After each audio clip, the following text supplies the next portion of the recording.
가끔 이런 생각 해본 적 있나요? 언제부터 이렇게 마음이 조용해졌지? 기도할 때 예전처럼 가슴이 떨리지 않아. 그 변화는 폭풍처럼 오지 않았어요. 아주 조용히 일상 속에서 새우며 들었죠.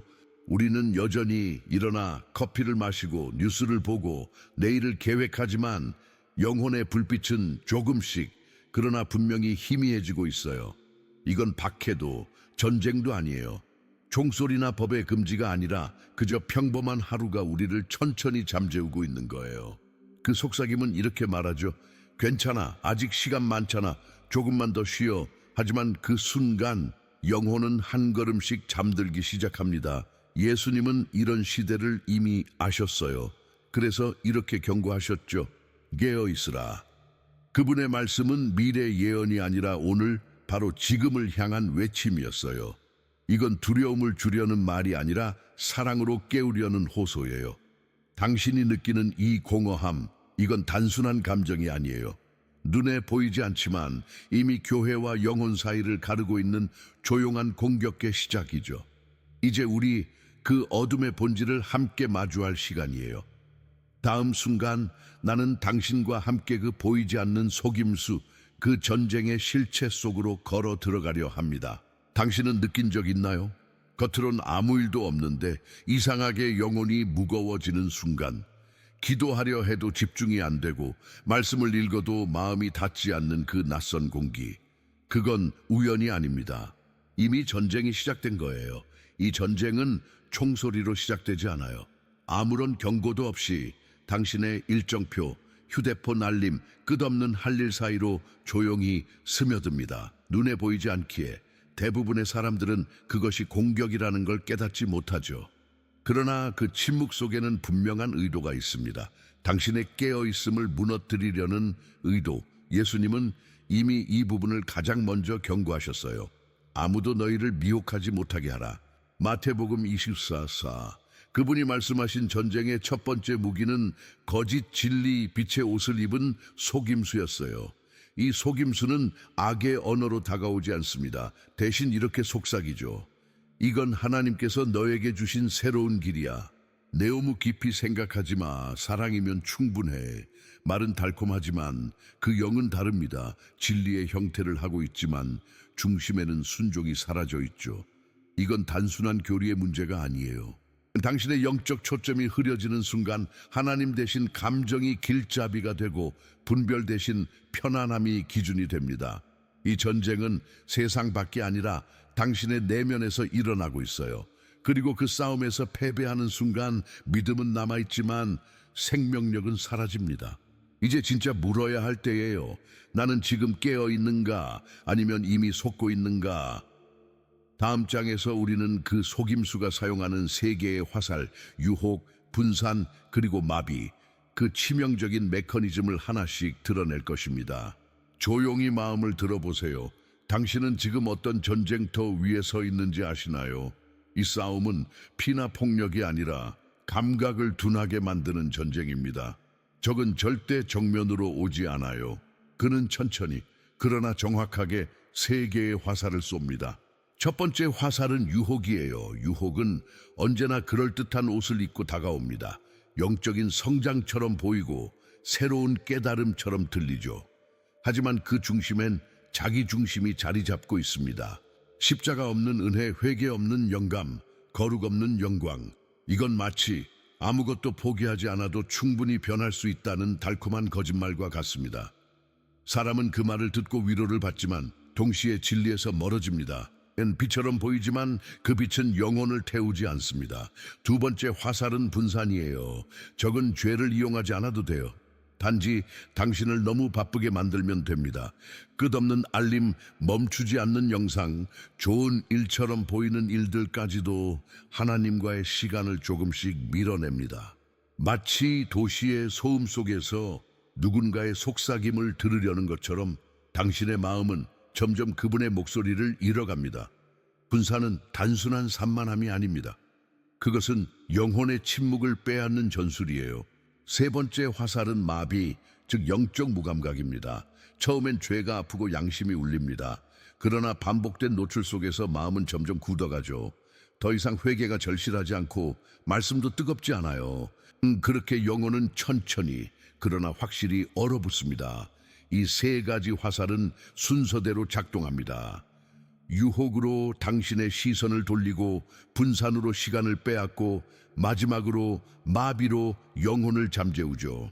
이 모든 과정은 교묘하게 평범해 보이기 때문에 위험합니다. 그리고 지금 이 순간 이 화살들은 이미 공중에 떠 있습니다. 이제 질문은 하나예요. 그 화살이 향하고 있는 곳, 그 끝에 당신의 마음은 있지 않은가요? 다음 장에서 우리는 그 화살이 이미 우리 안에 박혔을 때 어떻게 알아차릴 수 있는지를 이야기할 것입니다. 그 미묘하지만 분명한 내적 신호들에 대해요. 이제 잠시 멈춰서 당신의 마음 안을 조용히 들여다보세요.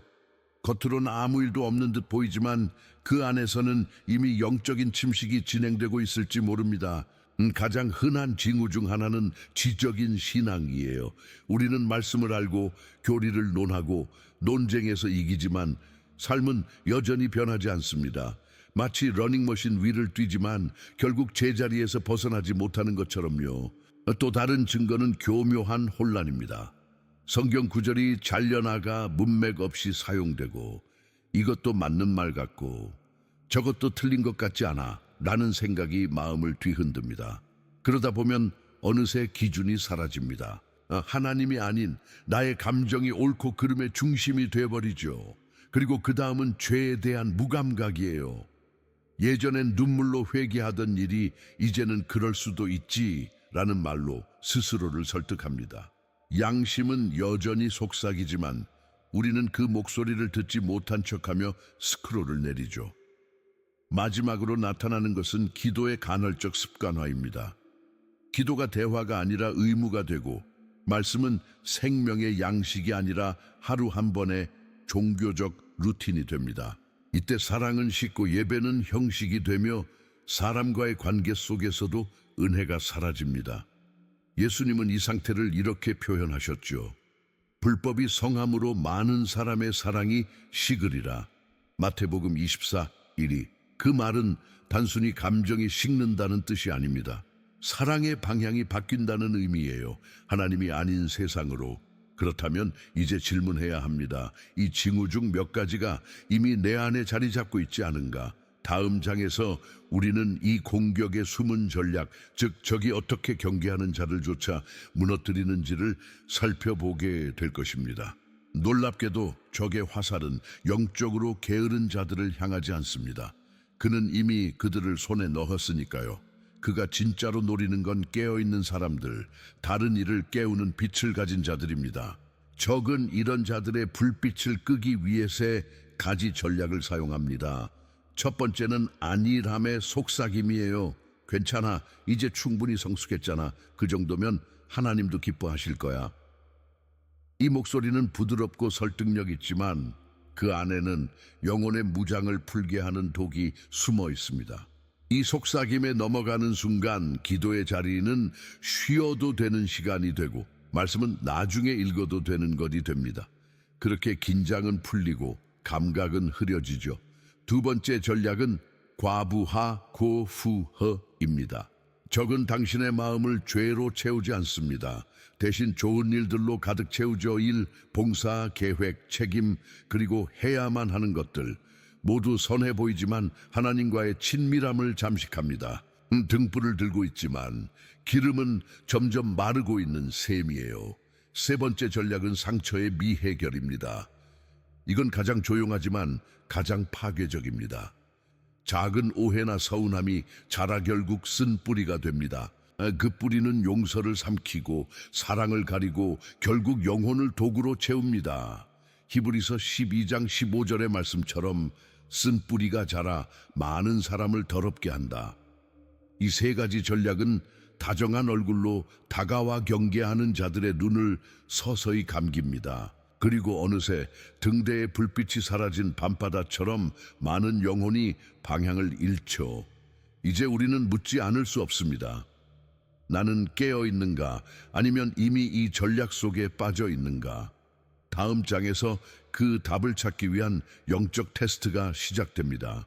당신의 영혼이 여전히 살아 숨쉬고 있는지를 함께 확인해 봅시다. 지금 잠시 멈춰 보세요. 주위를 조용히 하고 당신의 영혼이 마지막으로 깊이 깨어 있었던 순간을 떠올려 보세요. 그때의 마음은 어땠나요? 작은 말씀 하나에도 눈물이 흘렀고 누군가의 고통에 쉽게 가슴이 움직였던 그 시절이요. 하지만 지금은 그 감정이 조금 낯설게 느껴지지 않나요? 이건 단순한 피로가 아닙니다. 영적인 신호예요. 기도가 의무로 느껴지고 예배가 감동보다 루틴이 되며 죄에 대한 민감함이 희미해졌다면 그건 이미 경보음이 울리고 있다는 뜻이에요. 이 테스트는 복잡하지 않습니다. 그저 당신에게 솔직해지는 것이죠. 나는 여전히 하나님의 목소리에 귀 기울이고 있는가? 내 마음은 여전히 그분을 향해 불타고 있는가? 만약 대답이 확실하지 않다면 괜찮아요. 깨닫는 순간이 바로 회복의 시작이니까요. 이제 우리에게 필요한 건 단순한 자기 반성이 아니라 하나님의 전략이에요. 그분은 이미 깨어있는 자들을 지키기 위한 구체적인 생존의 길을 알려주셨습니다. 다음 장에서 그 전략을 함께 펼쳐봅시다. 그것이 바로 어둠 속에서도 영혼을 지키는 성경적 생존의 기술입니다. 이제 눈을 들어봅시다. 두려움이 아닌 준비의 시선으로요. 하나님은 결코 우리를 무방비로 두지 않으셨습니다. 적이 은밀히 다가온다면 그분은 명확히 길과 무기를 주셨죠. 그 첫 번째 무기는 기도의 경계입니다. 예수님은 마태복음 26장 41절에서 말씀하셨습니다. 시험에 들지 않게 깨어 기도하라. 이건 단순한 조언이 아니라 생존의 명령이에요. 기도는 영혼의 눈을 다시 열게 합니다. 잠든 감각을 깨우고 불안 속에서도 방향을 잃지 않게 하죠. 기도는 우리가 싸우는 법을 기억나게 하는 훈련입니다. 두 번째 무기는 절제절묘한 단절말입니다. 단지 음식의 금식이 아니라 소음으로부터의 단식이에요. 7일 혹은 14일 동안 뉴스, SNS, 배경음악, 끝없는 피드에서 벗어나 보세요. 세상의 불빛이 꺼질 때, 비로소 별이 보이듯 소리가 멎을 때 비로소 하나님의 속삭임이 들립니다. 그분의 목소리는 결코 사라지지 않았어요. 우리가 너무 시끄러웠을 뿐이죠. 세 번째 무기는 말씀의 칼입니다. 에베소서 6장 17절은 말합니다. 성령의 검 곧 하나님의 말씀을 가지라. 말씀은 단순히 읽는 것이 아니라 말하는 것이에요. 속임수가 단어로 들어왔다면 진리 또한 단어로 선언되어야 합니다. 말씀을 소리내어 선포하세요. 그건 공기 중에 거짓을 찢는 칼이 됩니다. 마지막 무기는 즉각적인 순종과 공동체의 힘입니다. 성령이 감동하실 때 미루지 마세요. 용서해야 한다면 지금, 돌아가야 한다면 오늘입니다. 그리고 혼자가 아닌 함께 깨어있는 사람들과 손잡으세요. 히브리서 10장 24, 25절처럼 서로 격려하며 사랑과 선한 일을 일으키라. 이 네 가지 무기는 단순한 교리가 아닙니다. 그건 어둠 속에서 불을 지피는 행위예요. 그리고 그 불이 꺼지지 않는 한 당신의 영혼은 절대 무너지지 않습니다.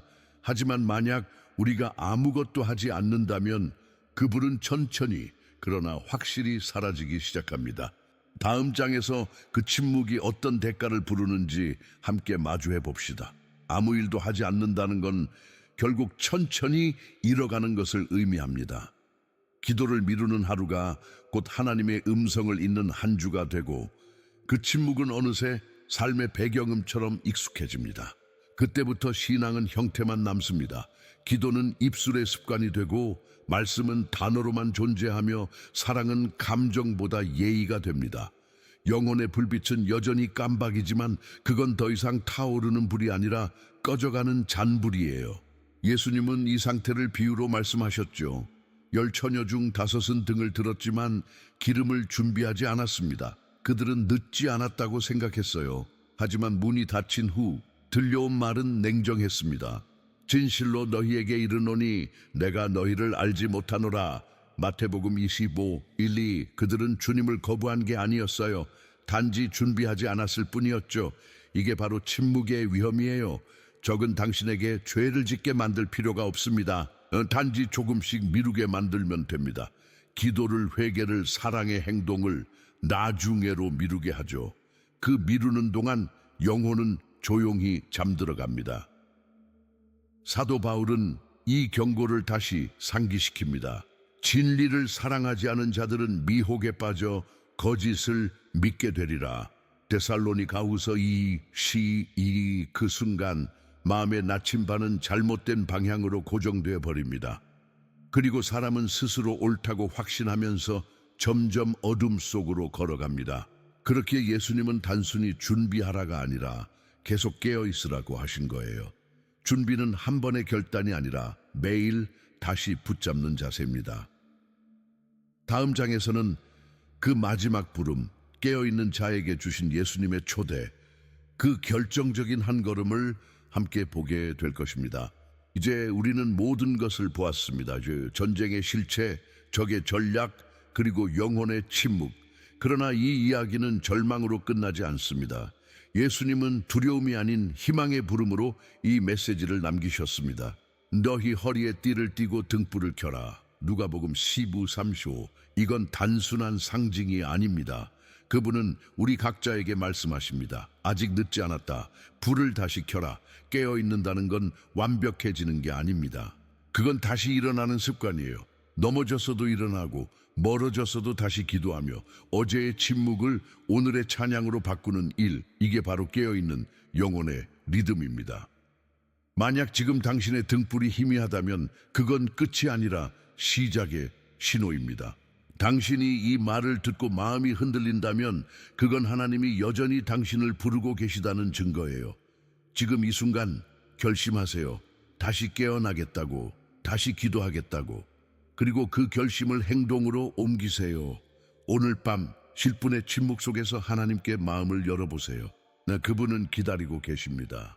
이제 내가 묻습니다. 당신의 등불은 지금 어떤 빛으로 타오르고 있나요? 희미해도 괜찮아요. 그 불이 꺼지지만 않았다면 하나님은 그 작은 불꽃으로도 세상을 밝히실 수 있습니다.